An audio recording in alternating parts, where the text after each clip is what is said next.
Donc, le numéro de cyberespace et transmission des savoirs est un numéro qui a été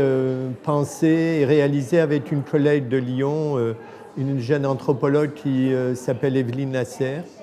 Et lorsque nous avons commencé à discuter de ce numéro, nous avions pour projet d'essayer de comprendre en quoi Internet pouvait être considéré comme un nouveau terrain de recherche en anthropologie. Donc l'objectif était d'explorer le cyberespace et de voir dans quelle mesure ce cyberespace était un lieu de transmission de savoir et de quel type de savoir il s'agissait. Donc on a organisé le numéro autour de cet objectif majeur et nous avons invité plusieurs anthropologues et autres à discuter des enjeux que représentait Internet. Donc nous avons couvert toute la question de la méthodologie de travail sur Internet. Nous avons couvert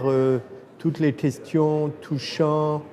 l'utilisation d'Internet en milieu africain, dans les rapports entre aînés et cadets, et en quoi est-ce que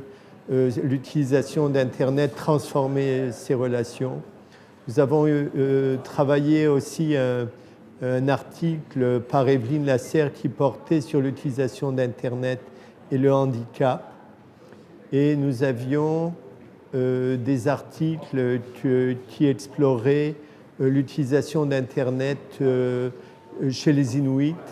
comme outil de transmission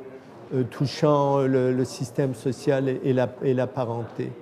Donc c'était un numéro assez large qui essayait de problématiser cette question. Et nous avons rajouté un article qui faisait l'exploration de l'univers anthropologique d'Internet en le travaillant sous la forme des différents domaines dans lesquels Internet aidait à la transmission des savoirs en anthropologie, que ce soit la question des musées, la question des revues, la question de la mise en place des sites qui étaient patronnés ou sous la responsabilité de groupes ethnoculturels particuliers. Donc ça donnait vraiment la possibilité de voir tous les outils qui pouvaient être utilisés pédagogiquement par les professeurs dans le champ d'Internet, et bien sûr avec la limite qu'étant un champ en perpétuelle recomposition, les ressources disponibles qui ont été fixées dans ce numéro ont dû depuis se modifier de façon assez importante. Et en dernier lieu, nous avons eu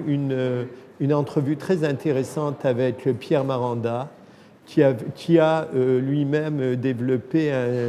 un site sur l'Océanie qui utilise les ressources d'Internet pour mettre en place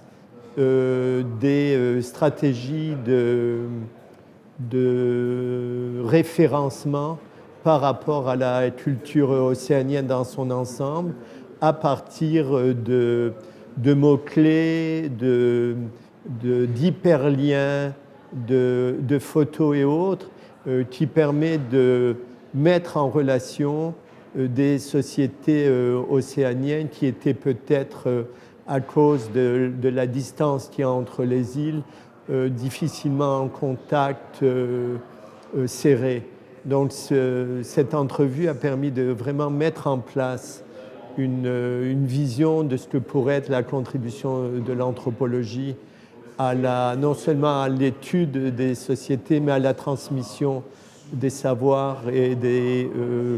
patrimoines et des traditions qui peuvent faire partie des différentes aires culturelles. Donc c'est un numéro exploratoire qui montre l'importance de bien intégrer la dimension d'Internet comme champ